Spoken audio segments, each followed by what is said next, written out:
It's alright, Connor. I think I can find it. You just have to make sure you have the sword with you. Listen here, MacLeod. Every time I taught you, it was all about the quickening. You're right, Connor. You never told me about that one. What is this quickening? It's all about ducks that go quackening.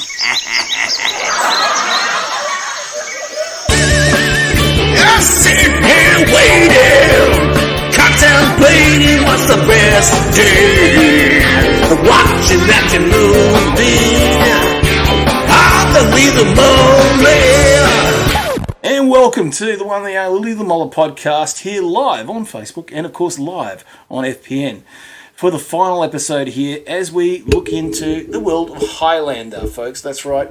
Highlander is one thing that always interested me because of the interesting lives of these immortals. Now, the Highlander one we're going to be talking about today is, of course, Highlander the Gathering. It's the pilot episode of what became the Highlander series, which went forever. It's one of the longest running science fiction and action series, basically come on to television all over the globe. It's got a following that's just unbelievable and unstoppable. I'm your host, Dan O'Brien, and we're going to look at that tonight. Also, we're going to look at a few changes that are happening with Lethal Mullet as well, and a new network, which we're going to talk about in the news segment here too. But before we do that, let's let you know what's happening and where you can find this show and many others like it. First of all, you can catch us on the Fandom Podcast Network. And you can find that, of course, on the one, the only Podbean. So go and download the app on Podbean on your iPhones, Google Play, whatever it is. The app is fantastic. It's got all of our shows on it. You can get the whole back catalogue. You can go on there, interact. It's really great. Or you can go on, of course, the actual fpnet.podbean.com page itself, which takes you straight there. You also find it on all your podcatchers. Obviously, Apple, Google Play, iHeartRadio, Spotify, you name it, it's there. You can catch me at The Lethal Mullet on Twitter, Facebook, and Instagram. I'm always updating with new action movie stuff. You can find things that we're going to be covering in next episodes, or even just stuff that people have brought up to us here at the show as well. There's a lot of listeners that are interested in going back and resurgence into some of these great episodes of films that we just haven't seen. There's some great ones that we're going to be bringing up next year, Australian ones, which you probably haven't seen before overseas. Movies like The Time Guardian with Carrie Fisher, folks. That's right, and The Man from Snowy River. All in the same movie, so that's going to be happening as well. But, drum roll, here's into the news segment, folks. We are doing something a little bit different next year. So in February, Lethal Mullet will be not leaving Fandom Podcast Network as such. What it will be doing is moving to its own network. So you still will find Lethal Mullet on there. But those episodes will also be coming out earlier on another network, and that is, of course, my own network. New one called Lethal Mullet Network. Tentatively, we may change the title at this stage, but that's what we're looking at. It might be Lethal Mullet Radio, who knows. But in February, that will launch, and it's going to be taking all the shows that I produce over to there.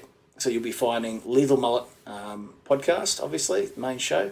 You'll also be finding Matrix, a Star Trek fan podcast, of course, with myself and co-host Mark Newbold, and you'll find on there too James Semple on there chatting, and of course talking about music more. We're going to really go deep on some of the music of Star Trek, because it's really something that I think it doesn't get talked about enough, and he has a passion for that. Mark and I will obviously still continue to smash through some of the great episodes of Star Trek and really do a deep dive. You'll find that over there. You'll also find on there, of course, the June podcast that we do, of course, the Mullet Guild. That will be amping up again around about the same time, about March, probably next year. We're going to build up towards, of course, October 2021, where we get a cinematic release for Denis Villeneuve's Dune. Yes, he's fought the good fight, and people have had enough of Warner Brothers and their rubbish when it comes to this streaming channel, which we can't get out here in Australia, folks. HBO and Foxtel are like this. That's right, so you'll never see HBO Max in that form out here. So it's actually a good thing. Like right now, Wonder Woman 84 is on the cinemas, folks, out here in Australia. So that just shows you that they're still out there fighting the good fight. And also a new show, which Lee Fillingsness is going to be co-piloting with me. Now I say co-piloting because we're going to be mercs, or in this case, bounty hunters, chatting bounty hunter stuff on, of course, a Mando Mullet show. So it being a Mando show, it's going to be all about Star Wars. But this one's going to be a little bit different. We're going to be looking at The Mandalorian in particular, but we're also going to be doing some deep dives into the old folklore of Star Wars, because I think there's something that we don't really get to do on the other shows as much. Lee is a big-time Star Wars fan, and you may know him from, of course, his Blood of Kings work and the stuff he's chatted about on, of course, my shows on, obviously, we've done recently, Rising Sun, Hunt for October we've done together, but he is a very passionate Star Wars fan. So we're going to get into his love of that on there too, and of course mine, and really get into deep on what's important in the old back catalogue that we should go back and just have a really good look at, because it's all great Star Wars. It is. You find that on that too, but some of those shows you'll also find occasionally on FPN as well too, because those guys are just fantastic. So to Kevin and Kyle, particularly the last 2 years with Lethal, I just want to say huge thanks. They've always been there for us, and them in return for us in my original networks, which of course was Jogcast Radio Network and of course Ozfans Radio Network. So I've been podcasting for a while now, folks, and to all those listeners that have followed us all the way through, a huge thanks. It's been a lot of fun, and this is the new way. You've got to have a mullet for it. So a lot of that coming up. We're also going to be looking at some new films next year, which, as I said, I'm going to deep dive into stuff that you haven't seen. So out here in Australia, obviously, we have different distributors than you would in the States, Europe, wherever else in the world that you are.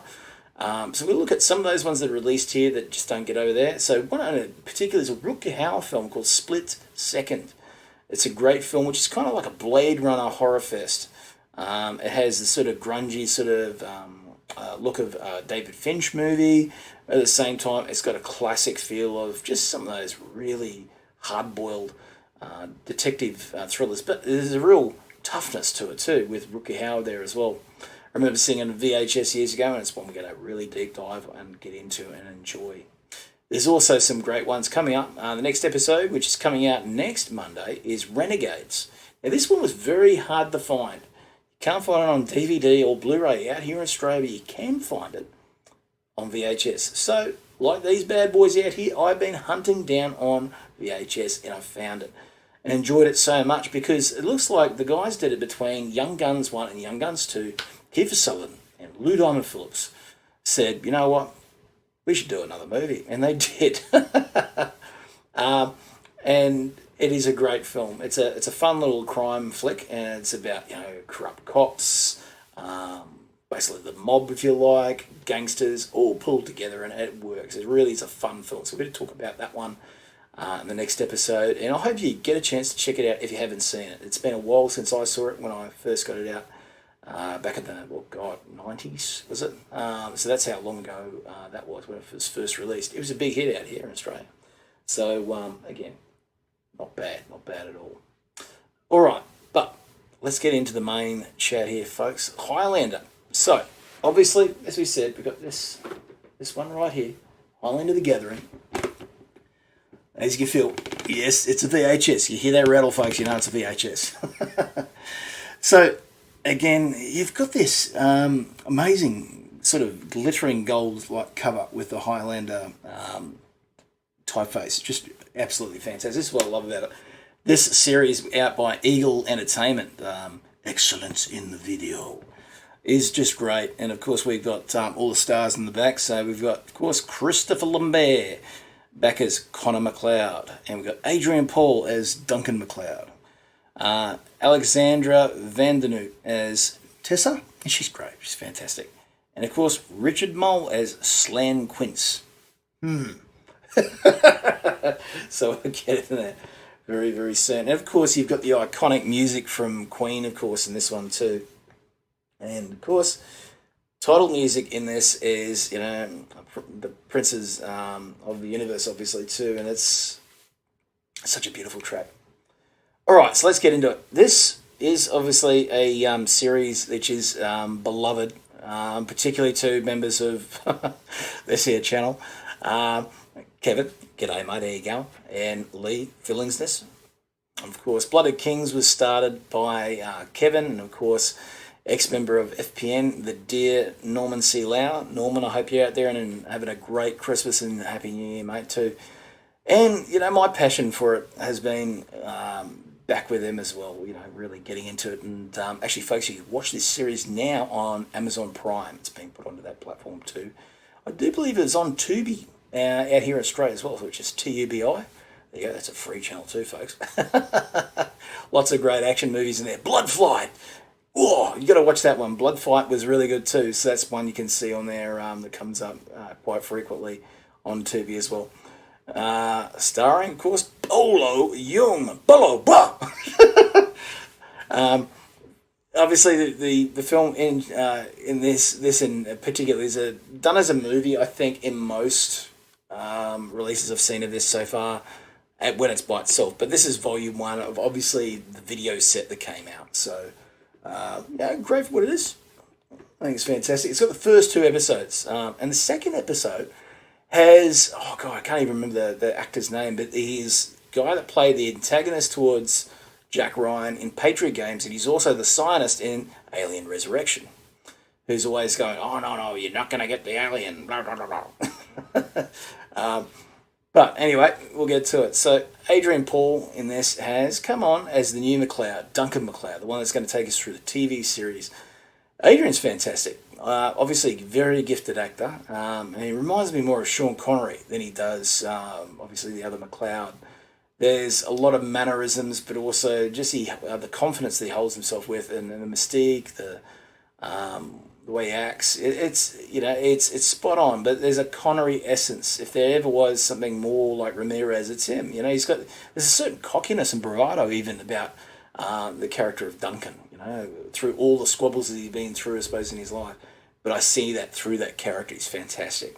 And obviously his passion's carried on past this, not just in acting. Obviously he's gone on to do other stuff since Highlander, but obviously with the sword experience, which he does now, is just such an amazing thing, because he's not only imparting the choreography of what these fight scenes in movies, TV shows, whatever it is, he's also imparting fitness to a certain extent, The sword experience is not dissimilar to Tai Chi in some ways, or a kata in other martial arts. It's very much following those sorts of methods.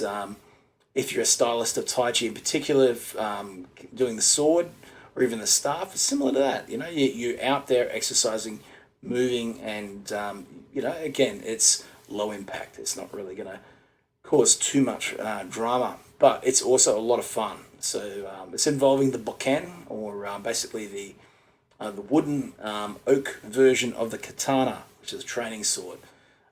Made famous, obviously, by going right back to the old days of the likes of Musashi, the samurais of the feudal era, who would, a lot of them would train with live katanas, but it's got to the stage where you can't just train with those. You need to be able to live afterwards.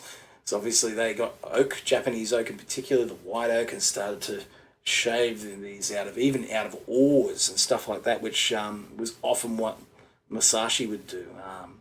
You can see that in the great series of films starring the one, the only, Toshiro Mifune. And he's fantastic in it too. It's a great series. It's the Samurai 1, 2, and 3 films. All known as the Musashi trilogy, basically. It's fantastic. He was done around about the same time as the Seven Samurai. But anyway, we're getting off track here. So Adrian's great. He really does fit that role, and I think he's got a great camaraderie with, and always has through the TV series too. Obviously doing Highlander Endgame with Christophe Lambert. Lambert's great. Obviously as Connor, he's taken us through the movies. He's fantastic in the role, and he's iconic. It's him with the detective sort of jacket, the trench coat, waistcoat, whatever you want to call it. The katana and the sneakers. This kind of cool, calm killer. So you'd think, but obviously it's a little bit different. Then we have Alexandra Vandernutt as Tessa Noel, and she's great. She's quite on point, I think. And one of the great things about it is, it's at a time where. Obviously, Adrian's character, Duncan's, owns a shop. They're trying to really settle down where they are with this, business. And Tessa's starting to get older than him in terms of age and stuff like that.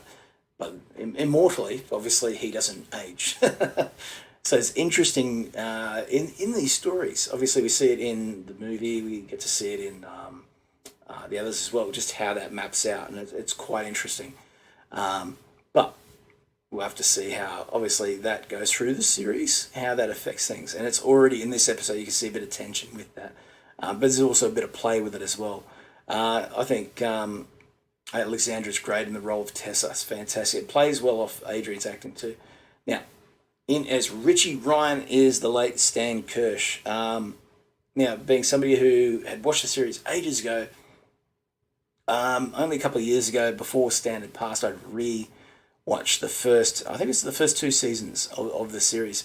And I noticed just how good Stan was in the role of Richie. And he's obviously somebody who was going to grow into a larger role, and one that was going to sort of dominate not only the sort of trio of leads in this, but also really change Duncan's role as not only just somebody sort of looking after the shop at the start, and then moving into a position where he's a mentor in more ways than one, and then really a father figure to Richie's just fantastic. In some ways, a little bit like Connor is to Duncan. So there's that sort of play in there too. But what I liked about Christopher Lambert coming in this, Christopher was, somebody who obviously I think knew that he had to sort of do a favour for getting the ball rolling on the TV show for this, and be the baton passer, if you like. And he does it quite well in this. Obviously, he's only in about probably 4 scenes in this, maybe 5, excluding the training shots, the montages, which, I mean, you can't have a show like this without a montage. You could have a montage, eh? Why not? Rocky had one. And of course, they had them in the original film by Russell Mulcahy. So you got to have it. But, again, he played it just like the film. So it's kind of like it just walked straight from the film into the TV show. It's Christophe Lambert. And of course, you got his little laugh in there too. You got to have that too. So Richard Mull comes in as the villain, who's kind of like a dumbed down version of the Kurgan, this Slam Quince, Slam the Cat. He's got this sort of German army looking jacket. He's got the little armoured faceplate, which kind of looked odd because these guys are immortal, aren't they? Don't they just heal? But then you think about it from the movie, the Kurgan had all those little marks around his neck and stuff like that after being sliced up by Ramirez as well. So maybe there's certain injuries that don't heal as immortals. Who knows? Who knows how it works? Richard Mull's interesting. I've seen his face pop up in different TV shows, movies over the years. Just looking at some of them. He's in Jingle All the Way, The Flintstones. He plays Hoagie. What else is he in? He's in, a lot of TV, folks. Basically, a lot of TV that's not shown here in Australia. He's in The Assassin's Code. He even does, he played the role of Two-Face in Batman, The Brave and the Bold as well. So, again, somebody that's been not only an actor, but also a voice actor. So hats off to him for that too. But the role of Slan Quince is basically to, I think, be your factory level antagonist in this, to get the ball rolling pretty much, to show you what you're going to see in this series when immortals show up and face off against the McLeods or Mac. I love how they call him Mac in this. It's such a, what a friend does. You go, hey Mac, here you go, mate. All that sort of stuff.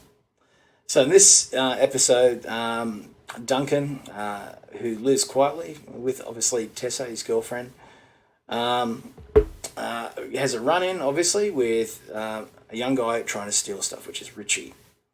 And in between all that stealing that's going on and him getting to know Richie, this rival immortal rolls up, and that's Slan Quince. And the whole thing is about basically Slan trying to have his way and take out McLeod finally. But then there's 2 McLeods that he's got to take out. So that's what's interesting about the thing itself, is that he's got to put up with not 1, but 2. 2 for the price of 1 McLeods. There's 2, which is great. But I think the cheese of this is that, they realise they've got a small set. They can't really do the big, huge, elaborate fight scenes, and that you're not getting that in this episode. It's more about the foursome backs, which is pretty much what was great about Christopher Lambert and the work done by Clancy Brown as the Kurgan in the movie, was that you got a lot of that foursome backs. I did this, and then of course the same would come from him. The one-liners were great, and that's what really powered that first movie, and even in the second movie too. So that happened in this one. And I think they didn't really sort of go all out for that choreography just yet, even though it's fun for what it is. And the swords are great in this too. Obviously, we've got the katanas, and the first question I had was, all right, we know that Connor has the Ramirez katana with the dragon thing and all that sort of stuff, the hand guard and all that. The bone, I think it's made out of, whatever. You Highlander fans can tell us that. But then Duncan's got the same one. So that's the first query I had as a fan when I watched this. I thought, well, shouldn't Duncan have his own style of sword, not just have I think they just transposed that over initially just to have that. But I mean, they have the same katana style. It was apparently made years ago. But yeah, I enjoyed that. And I liked Slam Quentz's blade, this huge sort of broadsword blade. It fits the character. The guy's huge. Looks like he's about 6'4", 6'5", big unit. And that blade is heavy. I mean, you can see that it's going to do some damage. I think it was, again, to sort of bring across a Kurgan-like figure in this too. It was fun for what it was, I thought.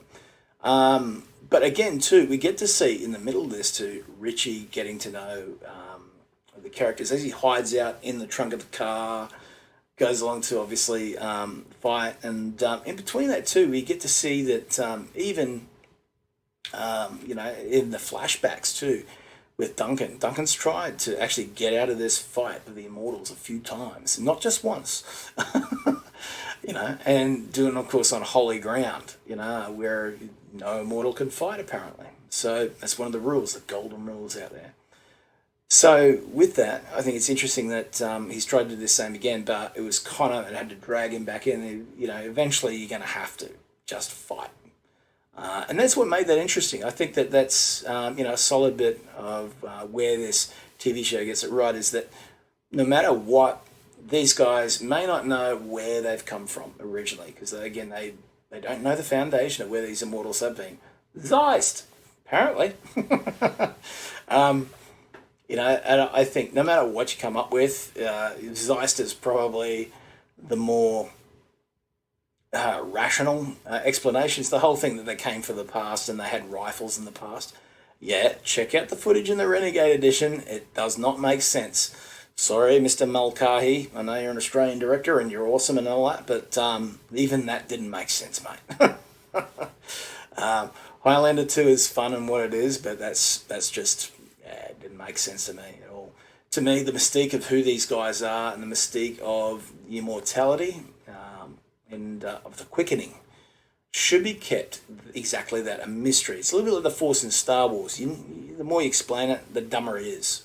That's what it is.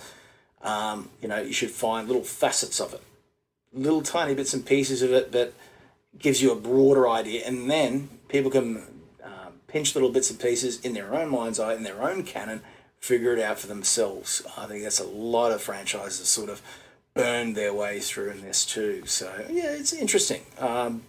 But all in all, I think in particular this series handles the mythology far better than the movies ever did. So out of these, we have to look at some of the trivia on these, which is just all up through there too.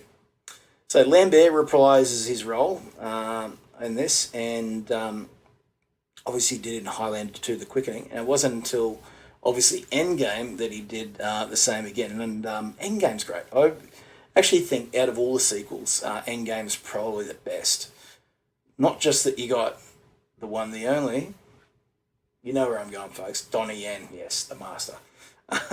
Imagine, Adrian, if you, not that you'd watch this show, but if you do, that must have been amazing to have Donnie on the set and to be able to work with him. Obviously, you're a stylist yourself of a traditional form of kung fu, but to have somebody like Donnie there would have been great to work with and pace off and stuff like that too. Particularly if you study Honggar and stuff like that too, or Hong Kyun. Very interesting stylist too. So now obviously this has a flashback to 1872. Where Donkin is visited by Connor. And in this one too, that's a great, again, one thing about this series that's great, the flashbacks. So it's not the time travel as such, but the flashbacks, these memories of past lives, if you like. That's what makes it all interesting. And it brings me back to watching the show, folks, to be honest. And that's why every couple of months I'll sit through another season. I'm about to do season 3. So I might do a rewatch and catch up with Kevin and Lee and do a podcast with them, see my thoughts on that. The Mullet Chronicles, mate, tell you. And obviously it sets the pace, as it says, and some of these bits of trivia here too. Obviously this is almost like the Highlander movie squashed into one episode of TV. I think that's pretty much what they tried to do. And, again, they've tried obviously to do that same sort of amount of energy, and it feels like except the other one was more broader because it had a lot more when it came to seeing more of the backstory of those characters too. And this is the only episode that Connor was in, so if you're hoping to see obviously the return of Christopher Lambert in the series, well, you're going to be shortchanged till Endgame, obviously. Which obviously had a bit more of a budget, and you got to see some more returning characters from the original film in that one too. Plus Bruce Payne, bringing the pain. He's great. Ever since Passenger 57, that dude has rocked the house. We're going to do that on this show too soon, folks. Passenger 57, mate. It's going to happen. But I think, the biggest thing is that Christopher Lambert may have started this character and obviously done it in the features. He's had less screen time as a McLeod, but Adrian's really paved the way, not only as, what an immortal can be, but he's obviously somebody that actually is a martial artist, somebody that's trained to fight on stage. And, he delivers. Everything he does is convincing, incredibly convincing, and I've always enjoyed his portrayal in the role. And I've loved the rest of the cast. I think they really nailed everything when it came to this series. And the pilot's no slouch. This is a fantastic episode. The 2 episodes that are on here anyway. To me, this gets on the Hallenbeck scale a whopping 5 out of 5, folks, because it is awesome. Anyway, this is Legal Mullet. I want to say, again, thanks to you all for obviously following us over the last 12 months, 2 years here at FPN, and can't wait to see you all in the new year with Lethal Mullet moving into its own network. And of course, a big thanks to Kevin and Kyle for being us there, huge support for us, and dear pals. So from us all here at FPN, Happy New Year, folks, and we'll catch you in the new year. Thank you for listening. We hope you're enjoying this podcast. We like to continue to feed your ears by inviting you to listen to the Fandom Podcast Network and all of the other awesome shows we have to offer. It starts with our flagship show, Culture Clash, our weekly pop culture news podcast. Bloody Kings, our Highlander podcast. Couch Potato Theater, our podcast celebrating our favorite movies. Time Warp, the Fandom Flashback podcast discussing a year in movies and our favorite pop culture topics. End Zone, the NFL podcast. Good Evening, an Alfred Hitchcock podcast. Union Federation, our Star Trek and Orville podcast. Hair Metal, the 80s and early 90s rock metal podcast. Type 40, our Doctor Who podcast. Lethal Mullet, a 1980s and 90s action film podcast. What a Piece of Junk, a Star Wars podcast.